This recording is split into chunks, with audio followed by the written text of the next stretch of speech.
Good morning, everyone. Whoop. Guess it would help if I had my microphone right. Good morning, everyone. How are we? Do you have your coffee? What coffee are you drinking today? I'm still on peppermint bark. I like it. It's good. As you see, I have my old comics redacted mug. That was a fun show. We may have to do that again. That was so much fun. So, good morning. How are you? It's Danny, and this is Comics and your morning recap for your daily dose of dork with Danny, triple D, if you will. It's super lame, but okay. It's fine. Did you guys sleep okay? Did you have a good sleep? We are live on YouTube, Twix, Kick, Twitch, Facebook, and TikTok. Now, if you haven't been here before, I'm having to do TikTok live separately. So I've got everywhere on the computer, on the camera, except for TikTok, which is on my phone. So if you see me doing this, I'm trying to keep up. I've got two different chats. I got lots of hellos. But before we go any further, do me a huge, huge favor and give me a big thumbs up below. Hit that like button if you're new. I hope you subscribe and follow. And please ring the notification bell so you get notified whenever I'm back with even more nerdy goodness. Um, yeah, that's it. Just hit the like and subscribe. Maybe give it a share. And so let's say hello to all our friends who are here with us today. TikTok, you're not going to be able to see me put their names on the screen. So just imagine, use your imaginations. We have Dreaming Tabitha, my dear friend. I just love her so much. She just got monetized. So everyone give her a round of applause. That's a lot of hard work. A lot of hard work to get monetized. And I don't know many who work harder than she does. So big round of applause for Dreaming Tabitha. And she is drinking blonde coffee. Nom. Never had that. Don't know what it is. Very interested. Mm. And thank you very much telling me I'm looking lovely, she says. My daughter took my hair dryer, and that was a whole issue this morning because I didn't get it back until like 10 minutes before I was supposed to go live. So we have the creative blue collar guy. What's up, dude? I hope one stream works awesome for you today. I'm glad you got that thing figured out. Hyperspace Heroes podcast. What is up, bro? How's it going, Brown Squadron? Which one am I? I'm am I gold 42? I can't remember. I know my call sign is Bliss, so I'm good with that. Thank you. And on TikTok, we have Wildman, said Deborah Mars, Carriac, Peace at Last, uh, Three Hat Zach, Lauren, Dave, Tom, Chris, Gerald, Mary, Fibers, Judy, Rick. There's so many of you. There's so many. I'm going to try and keep up as much as possible. Ooh, but that means we have a lot of people, and that's awesome because it's time to get into it. It's time to talk some nerdy news. Okay, so let me get my screen share going. Pull some stuff up. We got a couple things to talk about. Nothing too deep, nothing too serious, but we're here to recap the last 24 hours. So let's get a going. What do we have here? Okay. So first and foremost, we got some weird news. I think it's weird. I think it's kind of weird. Is it not that weird? Probably not. I mean, this stuff happens. But yeah, so apparently Army Hammer, God bless him. Army Hammer is looking to make a comeback to acting with a lead role in Uwe Boll's new film, The Dark Knight. And it's not a Batman movie like it sounds. It's not Batman, but it is a film that follows a vigilante that hunts down criminals. So is it going to be like Wish Batman, Timu Batman? I don't know, but dude, oh, I'm brown 40. What? I'm brown 40. I gotta write that down. Of course it's brown because you're Brown Squadron. I'm brown 40. Anyway, yeah, Armie Hammer, the very good looking actor who was doing very well. Thank you for the rose, handyman. Is that my brother? My little brother just gave me a rose on TikTok, y'all. I love him. Thank you, Brett. Love you. Um, so Armie Hammer, very good looking actor, decent actor. He was in The Man from Uncle. He did very, very well on that. But then there was a bit of an issue with his extracurricular activities with women. He assaulted a couple of them, from what I know, what I heard. But then he told one that he wanted to bite a piece of her face off and grill it and eat it. Ew. Ew. And when he talks about it, he's like, oh, it's just like when you tell a kid they're so cute, you could just eat them up. That's all that was. We don't tell babies we're going to grill them and eat them, y'all. That's not, no. That's not what we do, okay? That's not what that means. You keep saying this word. I don't think it means what you think it means.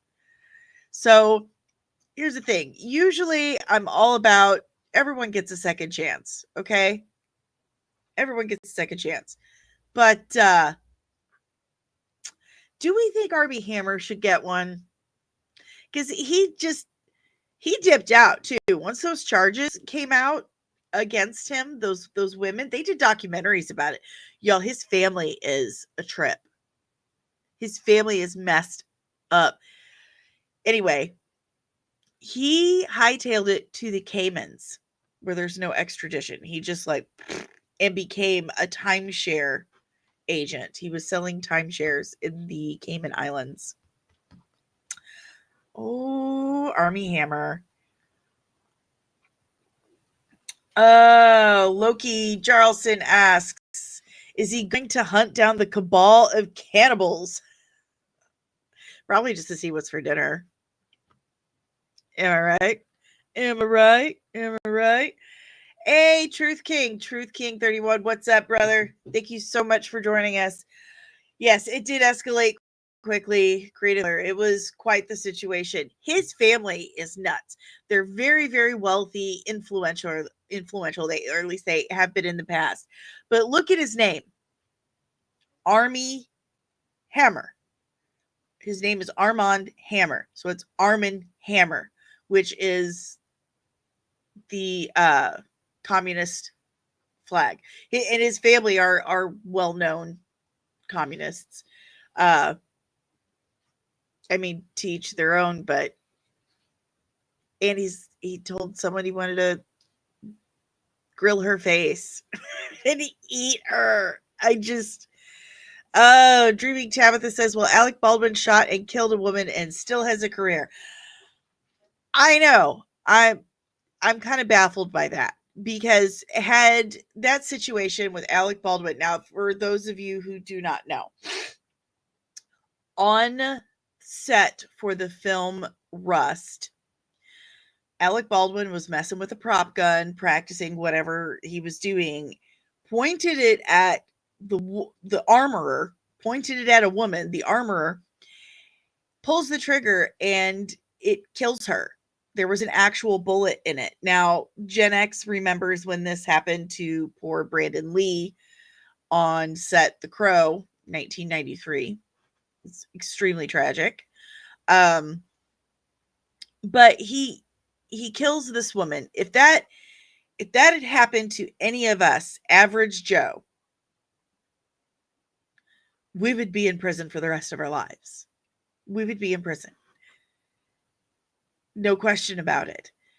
Whether or not we were handed a gun that we were told had blanks in it, we would still be sitting in prison. But Alec Baldwin, all charges dropped, has a career. He's back on Saturday Night Live. If you guys watched the episode where who was it that got her Five Timers jacket, or he, I don't remember. Okay.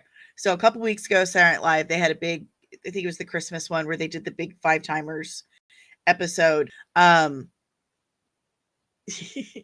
He showed up and they were talking about, lies they have told, and it's okay to come clean with them. You could tell the truth now. And the camera pans to Alec Baldwin and he says, "I regret." And then I just kind of like, oh my God, is he going to say it? He said, "How many kids I've had." Like, that's not what we expected. Is that what you regret, Alec Baldwin? How many kids you've had? Maybe you regret killing that woman on set and getting off scot-free. Oh my, Hollywood, you messy. Hollywood, you messy. But speaking of Hollywood, there is quite the disaster going on, and it's absolutely positively tragic what's going on. And because of this, there's a lot of things that have been canceled and put on hold. So right here we have a shot. Let's see if I can show TikTok. Check out my messy, crazy studio. Can you see? Hold on. There we go. There you go. There's a shot of Hollywood right now. That's LA. And it is absolutely all over. All over. There are extreme high winds, and it's just pretty much out of control. In fact, I will show you guys, and TikTok, enjoy my background. Let me pull this up for you guys. Let me rewind it. So I have a quick video clip of what's going on right now. Is this it? Is this it? It says media player. Okay. So here's a quick video. Look at that. It is absolutely out of control. It's down in Malibu. It's everywhere. Everywhere. It's just tragic. Absolutely tragic. Because of this, obviously a lot of things have been canceled lately. Starting with, let's see where I'm at here.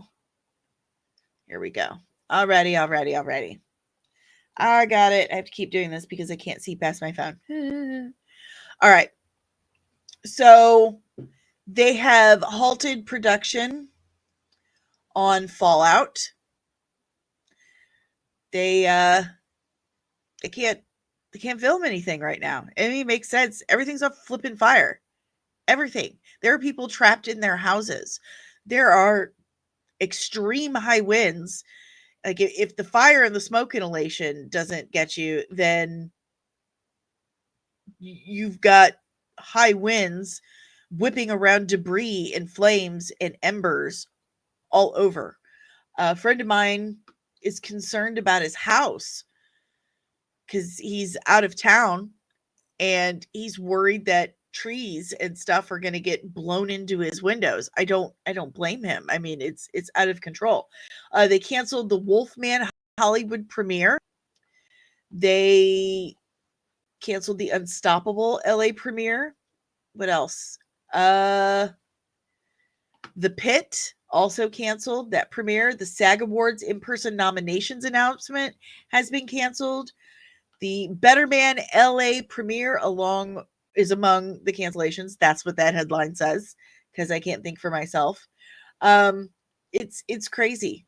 It's absolutely crazy, and it's really scary and sad There's people losing their lives, losing their homes, losing everything because of these Pacific Palisades wildfires. It's absolutely crazy. Hello, we have Crusher Convo. Just saying hello at work. My family is around that area. I'm trying to see if they're okay. Oh gosh. And yes, California is in fire season, but I prayers, prayers to Crusher Convo. That's just heartbreaking. And hello, Penny. So glad your grandson is here. Creative blue collar guys. It's wild. We always get wildfire fly. Bleh, words are hard. Okay. We always get wildfires in Southern California because we get little rain, but then everything gets really dry. That plus the homeless encampments and the high winds we're having, it's not good. Absolutely. It's absolutely not good. That's just uh I can't imagine. I can't imagine. I hope everyone is okay out in California. All of my love and prayers. It's just terrible. Like yes, it sucks that a lot of our nerdy stuff is getting pushed off and whatever, but the important thing is the human life. Like that's the real concern here. Very, very sad to hear about that. Now, stop sharing that. For the meat and potatoes of what we're here to talk about today.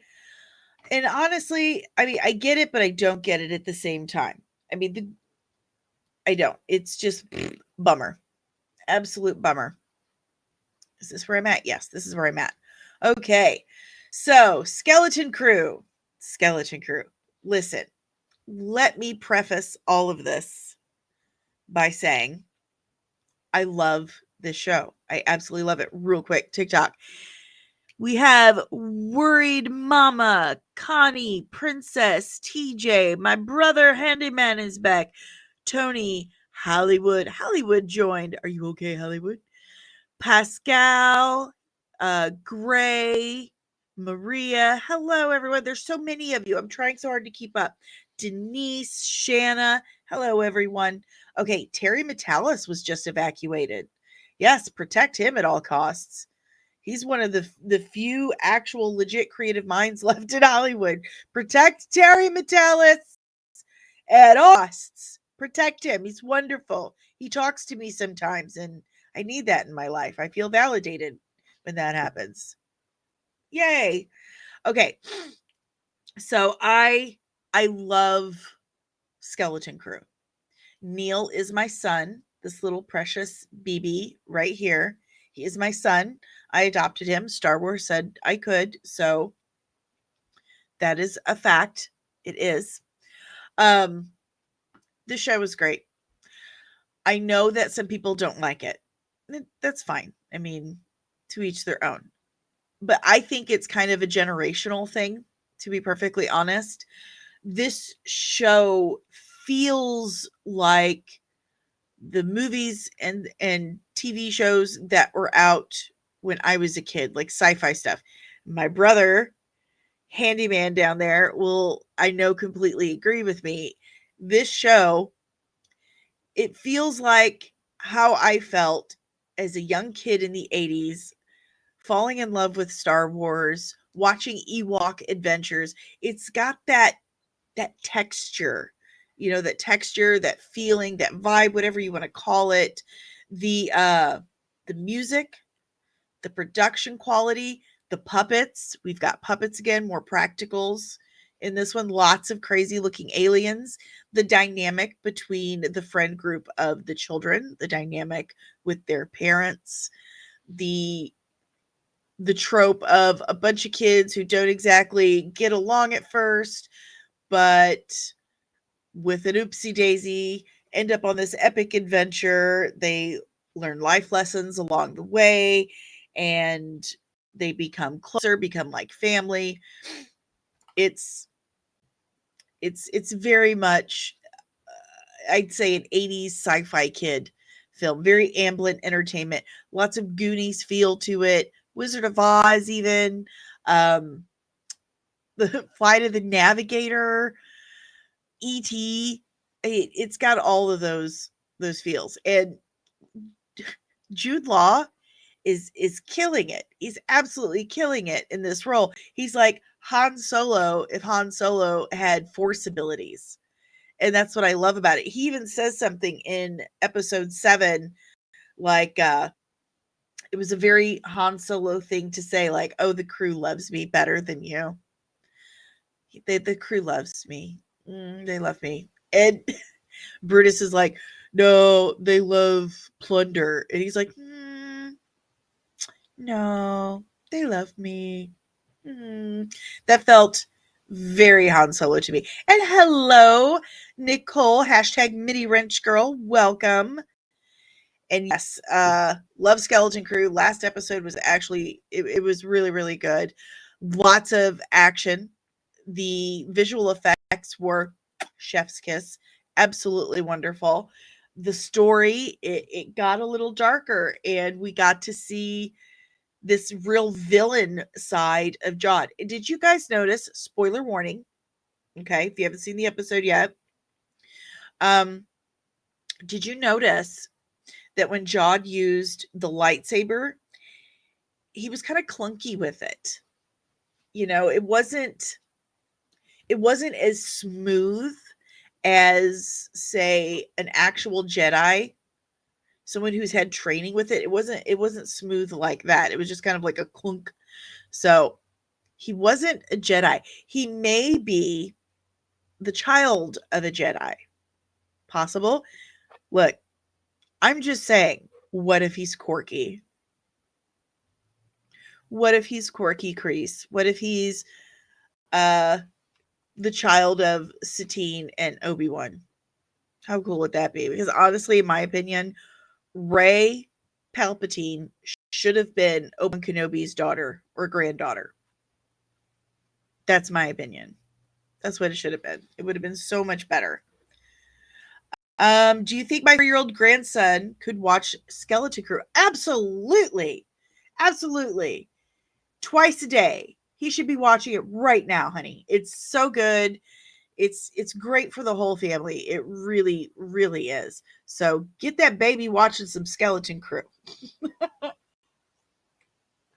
Now, that being said, how much I love the show, how objectively good I think it is. Unfortunately, the Nielsen ratings are not reflecting that. They're not. In fact, the Nielsen ratings for at least the first 2 episodes of Skeleton Crew are lower than the Acolyte.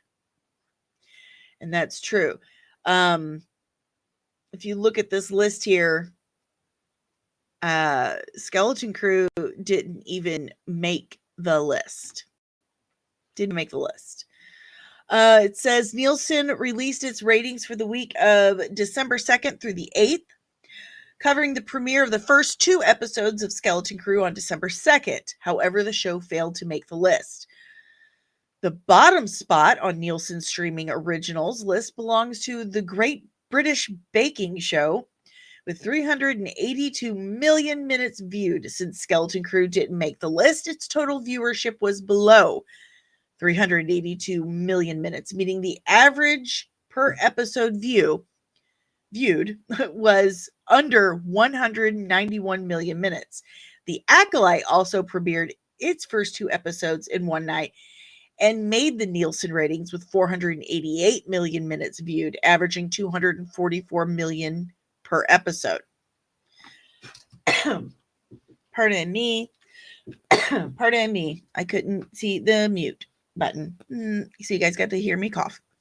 Andor premiered with its first 3 episodes and made the list with 624 million minutes, averaging 208 million per episode. Again, the 2 episodes of Skeleton Crew averaged lower than 191, falling short of the Acolyte and Andor. Here's the thing, and I'm going to check your comments just 1 second. Here's the thing. Skeleton Crew views have gone up since the first 2 episodes, though. Acolyte went down. what is happening is Star Wars put out too much subpar content and people got sick of it. They lost trust. They lost faith in it. They're like, I'm not checking this show out. Everything else has been crap. So why would I start something new? Why?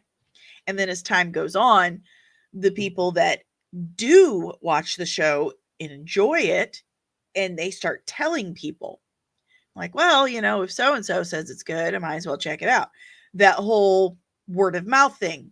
It's always the best advertising. Okay. And the same thing with the Acolyte. People were watching it. They're like, this sucks. I'm not watching this anymore.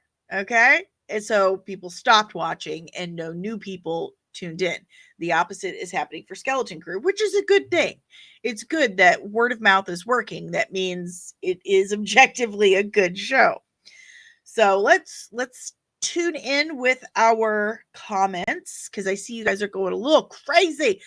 Real quick on TikTok. Hello, Cecilia, Dace, Dominic, Beth, Annie. Hello. Hello, everyone. Barbie, a guy named Billy, Joseph, Mad Mars, Frank, Ellie, Tammy. Hello, all you people. Hello. Okay, now over on the YouTubes. Let's see. Let me scroll a bit here. Loki says, Loki's is a consequence. Exactly. Keep putting out bad stuff and the audience won't care anymore when it's good. This is true. Sorta. It's when you put out so much subpar content, people are less likely to check out new content. They're like, God, they've really gone downhill. Burn me once, shame on you, burn me twice, shame on me. So it's kind of that situation. You're right. Boop. Here we go. Backyard Tarda says, I think people are burned out by Star Wars, especially after Acolyte, and they have done no advertising for it. This is true because I think Star Wars itself knew, like, oops. Apple TV, Apple Plus TV, whatever they call it. Apple TV has some amazing high quality stuff, series content, and they don't really do a lot of marketing for it. They have really good stuff, but they don't really do marketing. And it's honestly kind of worked out for them because all the money they're saving on the marketing and the advertising, they're putting right back into the shows. And so they've relied heavily on word of mouth. And let me tell you something. For All Mankind, Foundation, Severance, Bad Sisters, all of these shows are incredible. They're amazingly they're good. Okay. Words are hard. They're well written, well acted, great production, cinematography. Apple TV's got some good stuff, but they don't rely heavily on marketing. One, because they probably know they have something. Two, marketing is very different today than it was just 5 years ago. And three, word of mouth, man. That's the best there is. Spencer, Skeleton Crew has legs and positive word of mouth, unlike Acolyte. And that is what's happening. It's kind of a reverse Acolyte. Acolyte had a lot of hype. A lot of people were really excited about it. Started off strong, good numbers. And then people were actually watching it saying, what is this? Was this written by ChatGPT? What is this? It was just an absolute disaster, a mess from top to bottom. It looked like Star Wars. The editing was like Star Wars. Music was decent, but some of the acting was just too wooden to get past. The writing was ChatGPT. Okay. And there was just so many things in it that were just nonsense, a bridge too far. Just like I said yesterday, it's stomach flu. It caused so much shit disturbance in the fandom and split it so much that it just it became exhausting for people. People didn't even want to hear the word acolyte anymore because it was like, here we go again. Here we go. So it just steadily got worse. Skeleton Crew is steadily getting better. It's steadily improving numbers wise, viewership. It's doing much better. And it has very consistent quality across each episode. So it's a reverse Acolyte. Let's see. TARDIS. I saw Acolyte everywhere on TV, in the movie theater trailers, on chips, but nothing for Skeleton Crew. Now, when I was out in Burbank a couple years ago, yeah, Skeleton Crew was a lot cheaper to make. It was almost 100 million cheaper to make. When I was out in Burbank a couple years ago, and I've told the story a million times, I'll tell it a million more. But when I was out there a couple years ago, they were working on Skeleton Crew, and I met with some of the crew, and they were not impressed by what was happening on set. They weren't impressed with it. They were like, ugh, I don't think this is going to be any good. And that's very unusual for Star Trek crews. Normally the Star Trek set is very positive family environment. Everyone's happy to be there. But in this case, it wasn't. Filoni was blowing up on set, and we've discovered later that he's mad because he wanted to include stuff from the holiday special. As we all know now, it was the circus hologram, and he asked for original footage of it so he could use it. And George Lucas is like, I burnt all that shit to the ground. I don't even want to remember it happened. And Filoni was like, how do you not know where it is? Like very upset because they had to do it all over again. So there was that. But that was 2 years ago next month. So a lot happens in between then. They had a good year and a half, I'd say, to reshoot, rewrite, whatever, add some stuff. Hello, Cole, Irene, Ray, user. I'm not reading all those numbers. Cimarron, and it's really low down there. A Williamson. Hello, the outsider, Darlene. Scarif Scuttlebutt podcast calls this the TLJ effect, the Last Jedi effect. Yeah. You put out so much subpar stuff, people stop watching. We're YouTubers, we're content creators. We know that. YouTube warns you about that. Now, don't put out too much crap or the algorithm will just on your face. So that's the Last Jedi effect right there. Blue Collar says, yeah, he's definitely stopped watching. And that's what happens. You alienated over half your audience. You alienated over half of your fandom with one show. One show. That's saying something. That was not good. It was no good. It was no good. But Skeleton Crew is definitely a feather in their cap. They've done absolutely wonderful with it. I hope that continues. There's rumor of a spin-off with a spin-off about Jod Nanawood, Jude Law's character. So looking forward to that. And I really didn't do that. I didn't upload that. Dagnabbit. Now I got to try to find this. So we've got other news too. I'm just going to have to Google it. Funny story. My best friend's late father used to say Goo instead of Google. Like, I'm going to Google it. Every once in a while it comes out. Hello, Linda. Hello. I can't read that. Stovepipe, Sherry, Christopher, couple new users, string cheese. I like cheese, string cheese. Okay. So this article just continues to say how, everything I just said, they're becoming apathetic. They're becoming apathetic. And Star Wars has no one to blame but itself. So with that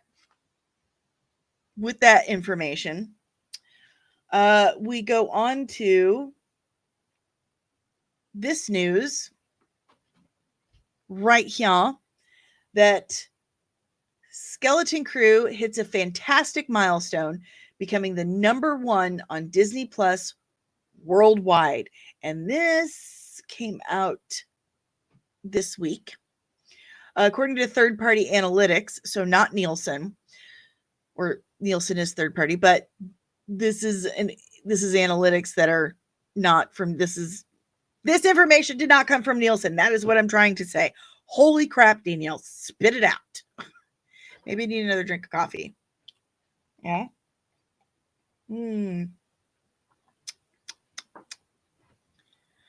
Okay. So according to third-party analytics, Star Wars Skeleton Crew has broken a fantastic milestone, becoming the #1 TV show on Disney Plus worldwide. 2024 was a rough year for Star Wars, with The Acolyte, intended to serve as a spectacular relaunch for the franchise. What a missed opportunity. Instead, leaving the fandom divided. Star Wars Skeleton Crew failed to hit the streaming top 10 in the US, leading to some concern the show will not get the renewal that it deserves. The latest third-party analytics from Flix Patrol, there, see, not Nielsen, Flix Patrol, reveal the show is improving in terms of performance.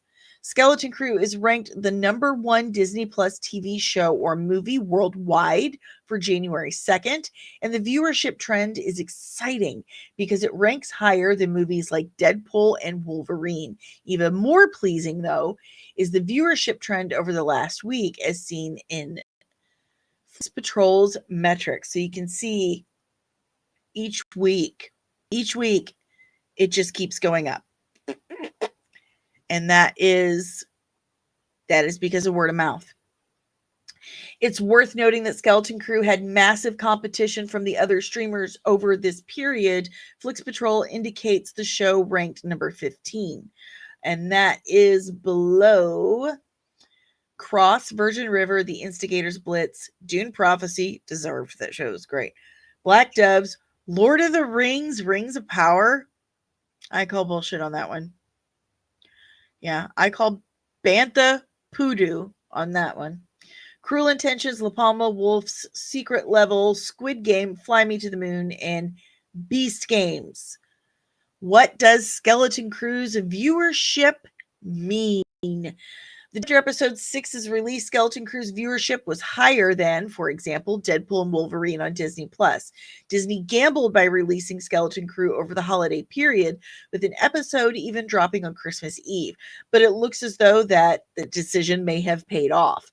The real test will be next week, because it will indicate whether any holiday viewers have stuck around.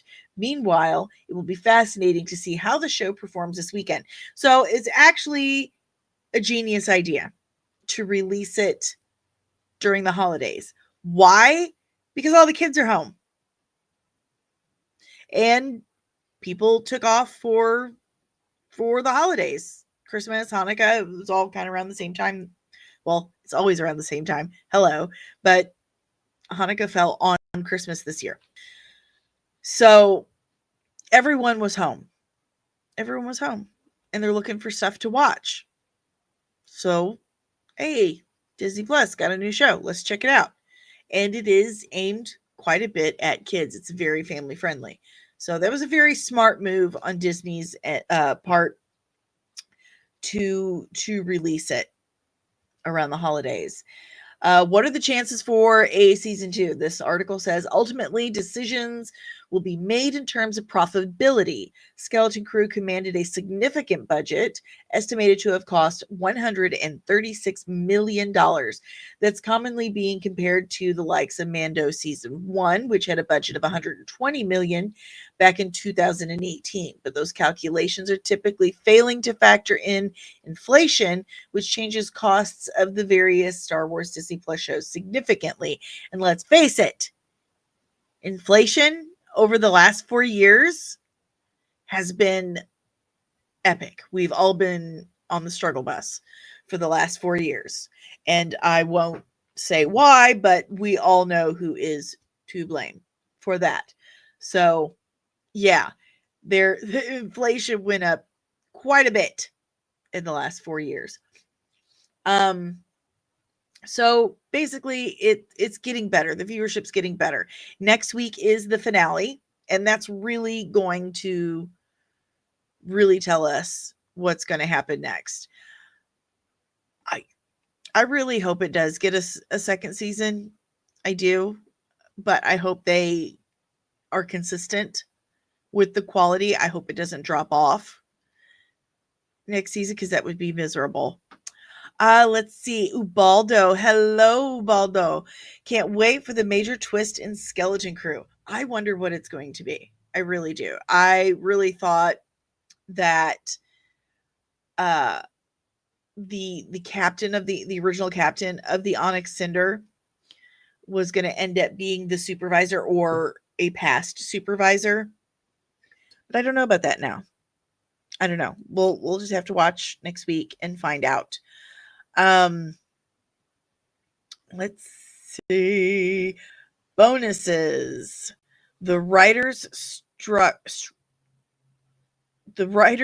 for need 15 to 20% of total subscribers to watch in order to kick in.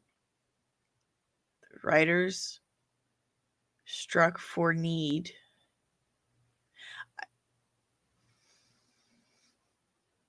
I need you to rewrite that because it's probably my fault. It's probably my fault. Or you mean the writers strike wanted 15% 15 to 20% of the total subscribers to watch? I'm going to drink more coffee. Hello, Val, Brian, Sky Dreams, Jalen, Mia. Is not my Mia, though. I wish my Mia would watch. She doesn't care, though, because she's my kid. Dog lover. I love dogs. I have a dog. Auntie Phil. Hello. Here we go. That's what I thought it was. The WGA strikes, in case that wasn't clear. Yeah, it was not. But thank you. Yeah, the writer's strike. I get it. I got it. But tell me what you guys think. Are you enjoying Skeleton Crew? Do you want to see a second season? Do you care about numbers at all? I mean, honestly, we all should care a little bit because that will give us an indication of if we're going to get another season of something we like. Loki says he wrote it backwards.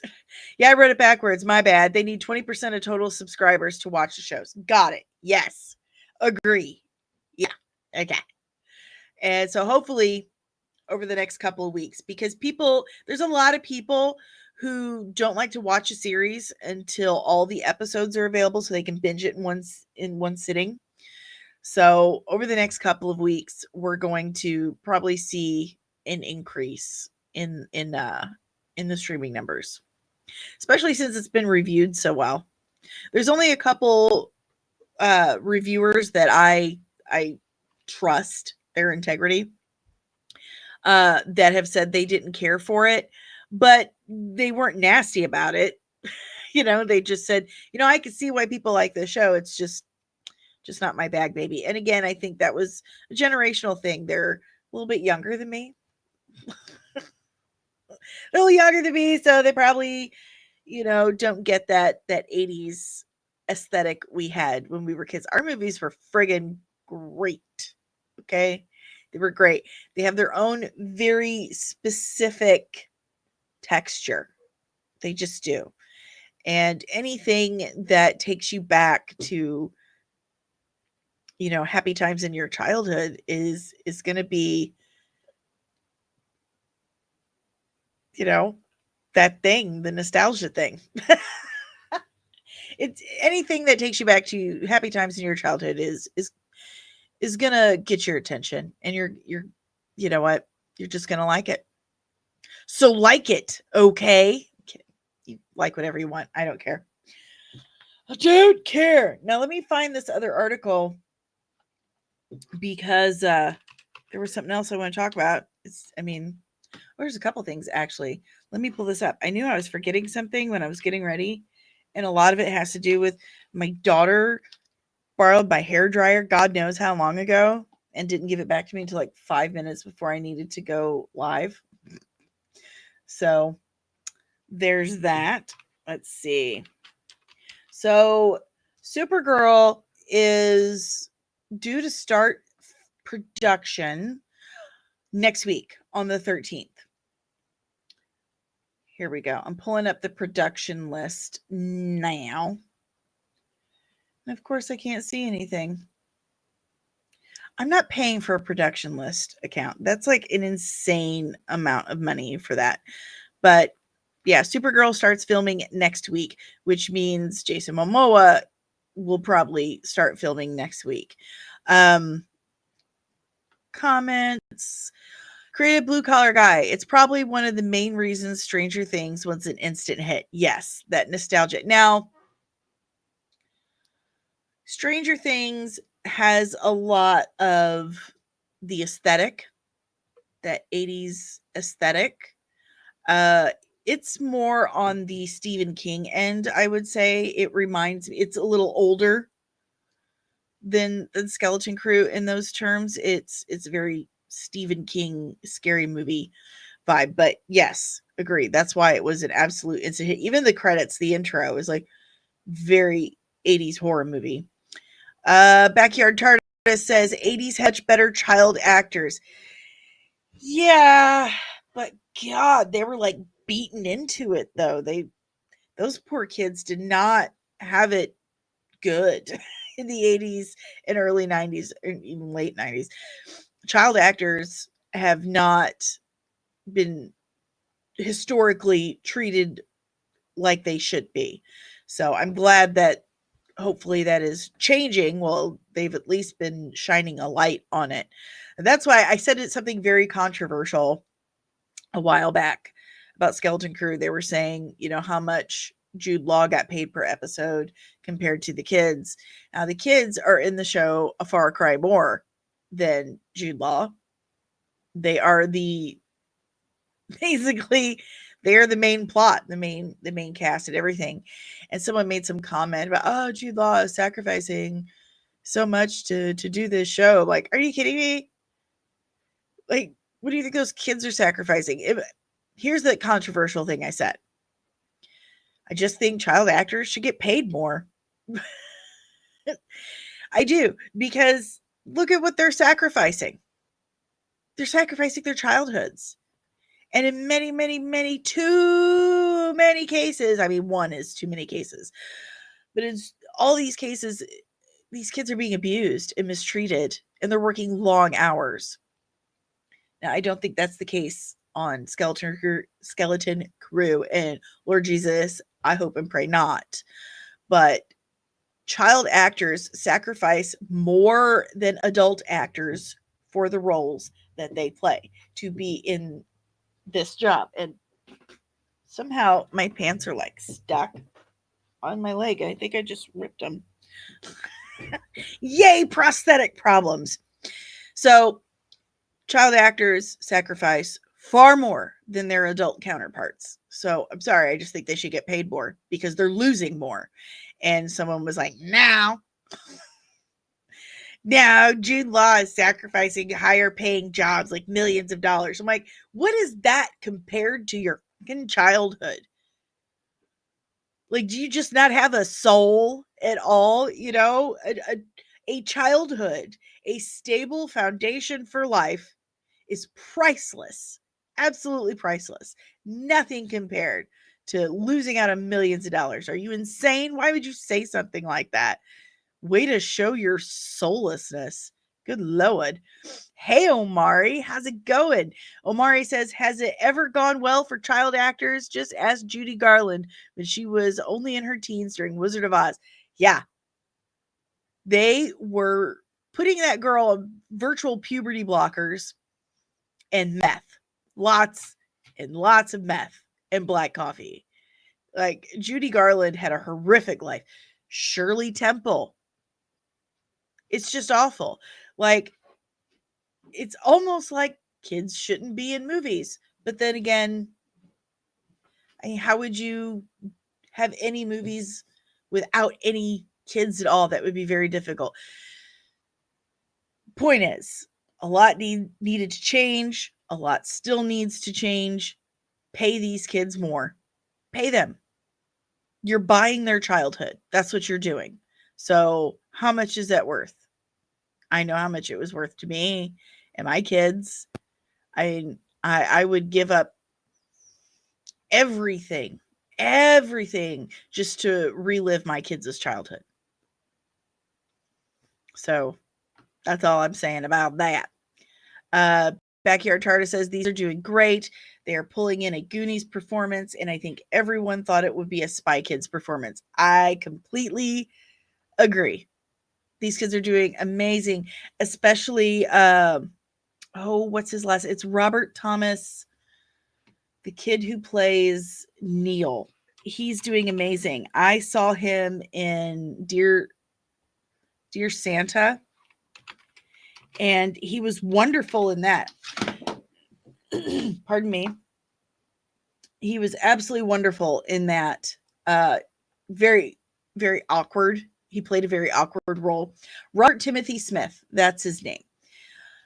Good for him. He's doing amazing. He really is. God love him. He's really brought Neil's personality and soul. I mean, you forget that it's a kid in a suit, or he's not really. I don't know. I'm not. They said they did like a mix of practical and visual effects for Neil, because you can't put a kid in a prosthetic for an entire day of shooting. You can't. Prosthetics are miserable. They are miserable. I've done it. Miserable. They're exhausting. They're hot. They're itchy. They tear up your skin. You can't put a kid in that all day. But he's doing absolutely incredible in that role, or he has done. So pay that kid. Pay. He's got a long, bright future ahead of him. Nicole says, ask Corey Feldman. They laugh at him. Something was clearly wrong. Something is wrong. And that dude, God bless him, he needs help now. One of my guilty pleasures is, I don't know if it's hate watching, but watching clips of Corey Feldman's concerts. So funny. Ubaldo, sorry, I can't stick around. I have to go adulting. Gotta work. I'm so sorry, but thank you for coming. I really, really appreciate it. Yeah, and most of the little backyard Tarta says died young and poor, and that's just awful. Pay the child actors more than the adults. That's what I'm saying. Pay them more. Okay. Most of them, a lot of them get forced into roles and forced into it by stage parents. They are providing for their entire families. These kids are providing for their entire families when they're supposed to be out having a childhood. So that is how I feel about that. All right. If I could type, see, with these stupid fingernails, I can't type. I got hair in my mouth. Time for coffee. Listen, computer, that's not what I type it. That's not what I type it. Marvels. Okay, so we've got some Marvel news. I wanted to talk about. Okie dokie smoky. Let's share the screen so we can enjoy this together. So, you guys heard for quite a while that they were going to do a Young Avengers project. Well, they are. They are. And the project has been revealed. Marvel's Champions. The roster of Marvel Studios' Young Avengers project has reportedly been revealed. So I see Champions, the comic series Champions, and I haven't really read hardly any of it.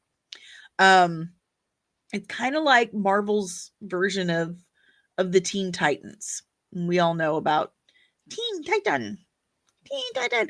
Hello, Leomata, Shelly, Army. Hello. Is that DeBrawley? Hard to read. The phone's at an angle. So according to a new rumor doing the rounds, so this is rumor, well, came from Daniel Reitman. Marvel Studios has zeroed in on 6 leads for its upcoming Champions TV series, and it's a roster with only a couple of glaring omissions. Only a couple of glaring omissions. Just a couple. Last November, we learned that Marvel Studios had reportedly given up on producing a Young Avengers movie. Instead, the focus has reportedly shifted to bringing the Champions to Disney+. It's hard to deny that the moment for the Young Avengers to assemble has passed. Fans have pointed out for years that the characters who fit under that umbrella are aging up quickly. Duh. And the clear lack of focus in the multiverse saga early stages did little to get them where they needed to be for a team up. Facts. It's been years. It's been years, okay? It's been years since we started introducing the Young Avengers. And they're getting older. They're all in their 20s now. Like, some of them are pushing 30. And they really haven't done much to highlight them or bring them together, save for a couple of post-credit scenes. It just meh. And Loki's right. Like, no normies know who these people are. Like, normal moviegoers don't know anything about Champions. I mean, they know about Teen Titans, but they don't know anything about Champions. Champions is kind of a relatively new team concept, comparatively speaking. So not a lot of people know about them. And the Young Avengers haven't ever actually been like a huge draw. The only time I was like, ooh, Young Avengers, wasn't even really Young Avengers. It was an animated movie Marvel did. I think they called it Next Avengers. And some of those characters were completely made up. Those characters eventually made it to the comics. But I bought that for my kids several, I don't know, maybe 15 years ago. And it was pretty good. The search for a champion showrunner has, however, begun. And the main reason we're getting a movie instead of a TV show. Wait. Hold on. Didn't they just say the other thing that we were getting a series instead of a movie? Did I scroll past something? And, geez, mouse. My mouse didn't want to work. Let's try this again. Okay. Fans have pointed out for years that the characters who fit under the umbrella are aging up and the clear lack of focus, blah, blah, blah. The search for champion showrunner, however, has begun. The main reason we're getting a movie instead of a TV show is supposedly down to the Marvels underperforming at the box office last year. I think they have a typo because they have said two polar opposite things in this article. Disney CEO Bob Iger has also discussed the importance of protecting the Avengers brand, and a Young Avengers spinoff that doesn't live up to expectations would risk tarnishing the main event movies. Should have added in even more, which are guaranteed moneymakers, of course. Are they though? Not for a while.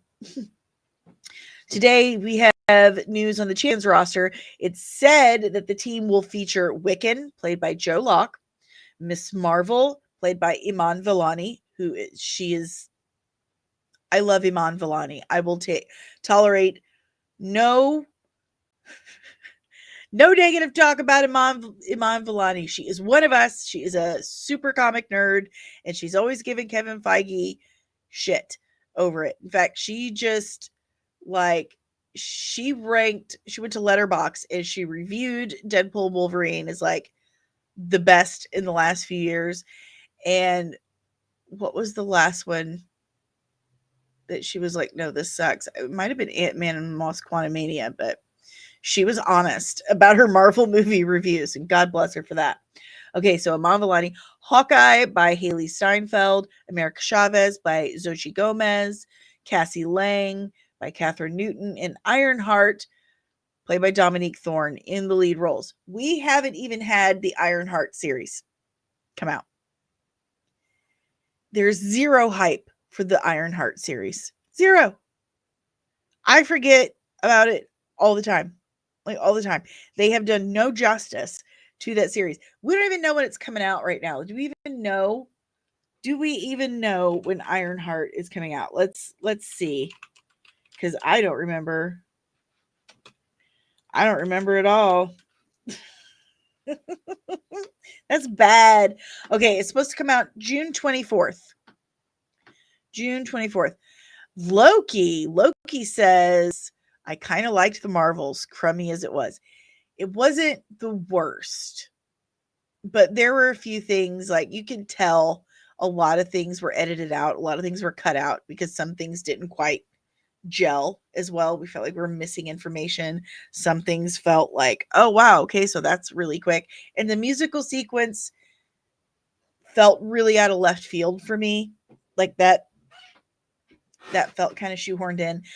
But Iman Vellani was the absolute 100% saving grace of that film. I absolutely love her. She is Miss Marvel. I know that Miss Marvel isn't among, the top tier, most popular Marvel characters. But if you know anything about Miss Marvel, and if you need to, I got a breakdown of her right here on the YouTube channel. Iman Vellani is perfect casting. We're talking Robert Downey Jr. as Iron Man. Perfect casting. She's wonderful at it. She loves this stuff. She's knowledgeable about it. I can see her becoming a huge force behind the camera in the MCU. I really, really do. Yes, the dance number, super weird. Didn't make sense at all. It didn't.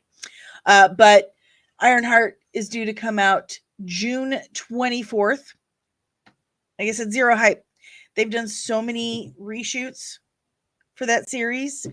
And anytime you hear anything about reshoots after they're supposedly done with production, there's always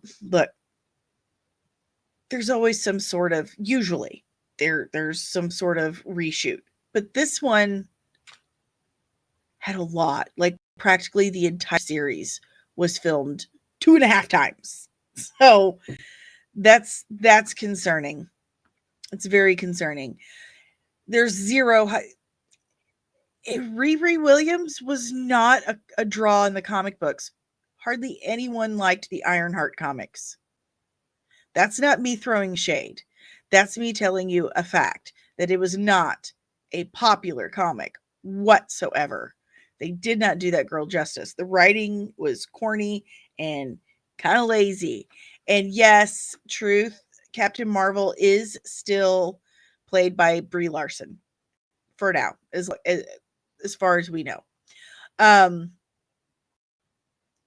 So it's odd to me that they're still like putting her in things or talking about her, dropping rumors about her, and the show hasn't even come out.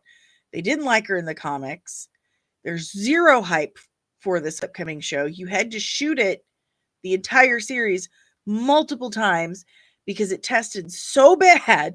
So it's just strange. It's strange to me. how they've chosen that. There's really only one noteworthy omission here. Elijah Richardson's Eli Bradley, the young Avenger, better known to comic book fans as Patriot. Yeah, where's he? Why isn't he in there? And also, you're supposed to have Iron Lad, who is basically Kang when he was a kid. Nathaniel Reed, who goes back in time. So we're missing that. And Vision. Vision's a big part of, I mean, if you're doing Children's Crusade, which I believe they have been setting up, seems very Children's Crusade-y.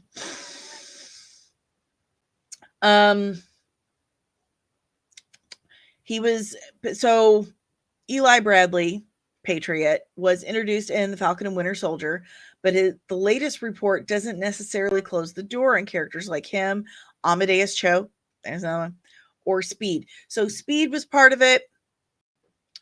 Nova, Hulkling, and Hulkling is a super Skrull. So it's a Skrull. He's a Skrull with superpowers. He's a prince super Skrull. Joe Locke first played Wiccan in Agatha All Along. First played. It's the only thing. It's the only thing Joe Locke has played Wiccan on. Who wrote this? And will likely return for a second season alongside Catherine Hahn's Agatha Harkness. No. Agatha All Along was a limited series. I'm going to have to talk to this person because a lot of this is incorrect. So Agatha All Along is part of a trilogy, and Catherine Hahn has said this herself. Part 1 was WandaVision. Part 2 is Agatha All Along. And Part 3 is the Vision series, Vision Quest, whatever Terry's going to call it. But that's the trilogy, okay? If they do anything beyond that, it's going to be a Wiccan series. That's just, I know Agatha All Along did great. Yes, but that doesn't necessarily mean there's going to be a season 2. Because it was actually season 2 of WandaVision. Season 3 is Vision Quest. Yeah, they introduced Scar in She-Hulk. Not that anyone remembers. I remember. I remember that stupid haircut they had on him. Looked terrible. It looked terrible. Okay. Iman Vellani put herself on the map with Miss Marvel and was teased as the founder of the team in the Marvel's closing moments. As for Steinfeld, she received rave reviews for her take on Kate Bishop in Hawkeye. Xochitl Gomez, meanwhile, made her MCU debut as America Chavez in 2022's Doctor Strange in the Multiverse of Madness. Wasn't really... This thing, there wasn't a whole lot of multiverse in the Multiverse of Madness. You know what I mean? And is expected to be a major player in the next Avengers movies, given her ability to travel between realities. Thorne first played Riri in Black Panther Wakanda Forever the same year and will headline her own Ironheart TV series this summer. And finally, Newton took over the role of Cassie in 2023's Ant-Man and the Wasp: Quantumania. Of course, champions have already assembled outside of the MCU, showing them getting together and blah, blah, blah, blah, blah.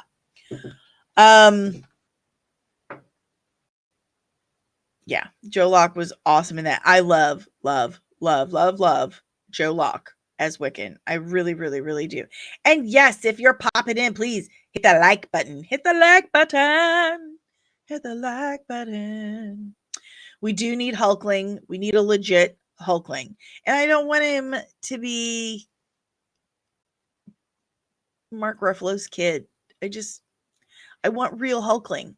I want the Skrull Prince. Nicole says, I own one Ironheart comic. It's from a run that includes their counterpart, example, Iron Man, Ironheart. So in the Ironheart series, Tony was her mentor, but kind of like he had Jarvis. You know, Jarvis is the AI and the hologram. Riri had hers as Tony Stark. So, um, but yeah, what do you guys think about that? What do you think of a marble? What do you think of a Marvel's Champions series? Does that sound like a good idea? Are you looking forward to it? Are you looking forward to Ironheart? Is there anyone out here looking forward to Ironheart? I I know Mephisto's supposed to be in it. That's why I will watch it. I want to see Sasha Cohen as Sasha Baron Cohen. That's his name. I want to see him as Mephisto because I think he'll absolutely just kill it, kill it as Mephisto. Hmm. We shall see. But that's really all the nerdy news I had for you guys today. Thank you so much for hanging out with me for your morning recap, your daily dose of dork, your nerdy news. Um, if you would like to support the channel, and the freest way is to hit the like button, give me a big fat thumbs up, hit the subscribe if you're new, and ring the notification bell so you get notified whenever I'm back with even more nerdy content. We got here. Oh, hello, Jamie. Hello, Taco Cat.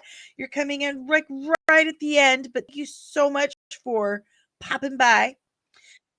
If you would like to support the channel in financial ways, which is greatly appreciated, greatly. I'm not monetized. I have a lot of work to do.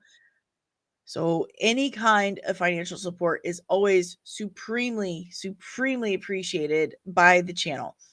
And we have several ways for you to do that. First of all, this finger, there it is, that QR code up on YouTube. And for you guys on TikTok, that is buymeacoffee.com/comics and MUA. You can tip me as little or as much as you like. I also have Cash App.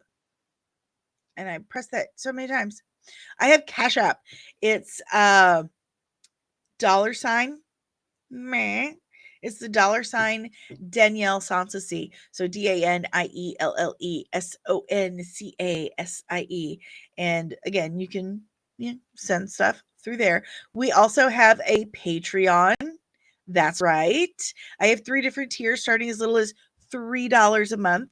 You get everything in advance to public view. So every video that I upload, like full record edited videos, they go to Patreon first. In fact, I have an interview with Corin Nemec up there right now. Corin Nemec was Jonas Quinn on Stargate SG-1, and he was also Parker Lewis Can't Lose in the 90s. It was a big show when I was a kid.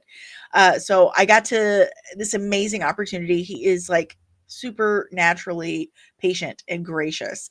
So I got to sit down with him. That interview is that interview is going to drop publicly on YouTube tomorrow at noon Pacific Standard Time. But if you are one of my patrons, if you're a member of my Patreon, you can watch it right now. You don't have to wait. So that's just one of the benefits of joining the Patreon. You get early access to everything. There's also behind the scenes and outtakes, which I'm going to drop some outtakes from the Corin Nemec interview. There is Ask Me Anything, and it's the only place you can request a breakdown from me. Like you want to see a video or an explanation or video explanation about a certain character, show, movie, storyline, what have you. If you're one of my patrons, you can post it right there. Super easy to do. And you get merch every 3 months for the first year. Free stuff. Who doesn't love free stuff? So anyway, patreon.com/comics and become a member today. I also have an Etsy store where I put all my designs. I'm an amateur graphic designer, heavy on the word amateur, but say, I watched Skeleton Crew and I really enjoyed it and I got inspired. So I made a couple designs for that. I have Saint Neil prayer candles. So definitely check that out. That's comicsandcosmetics.etsy.com. And if forgot these links and you want to check them out later, they're all on the website. Just go to the website. It's comicsand.squarespace.com.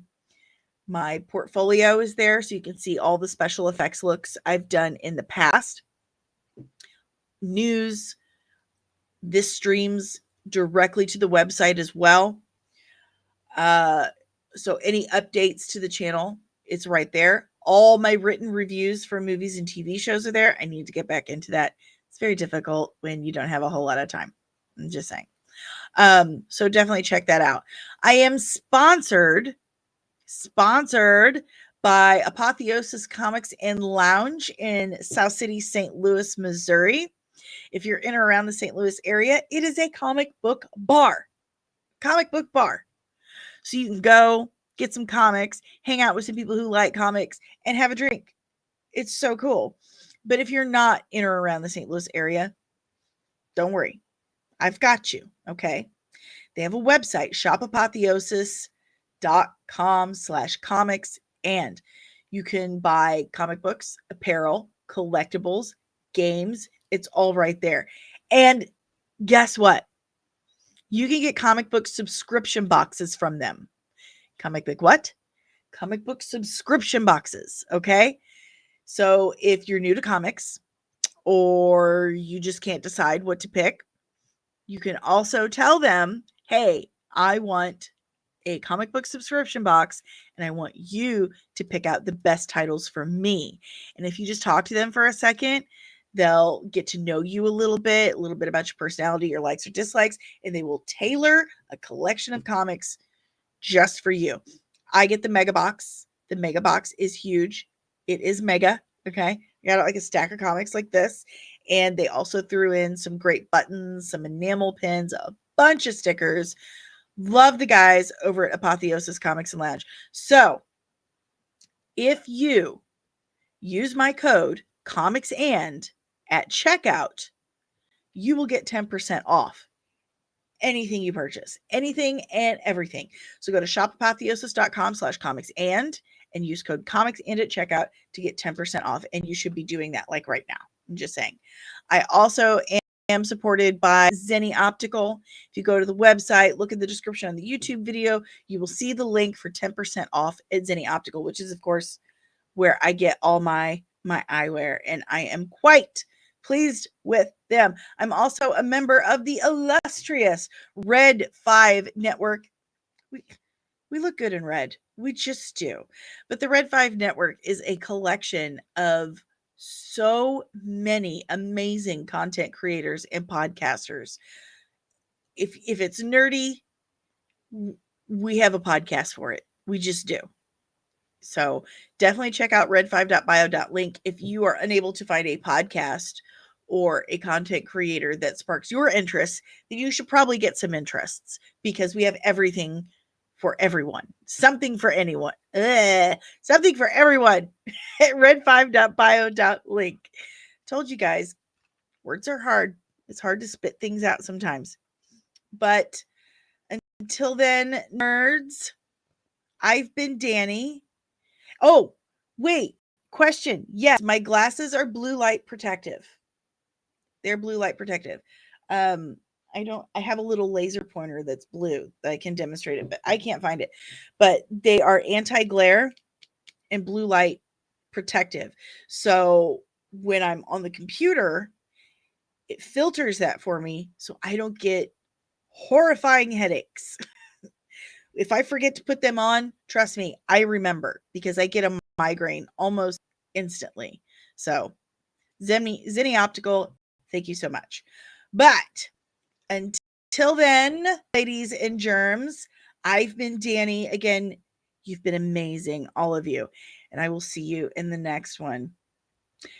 Don't forget to check under your beds tonight because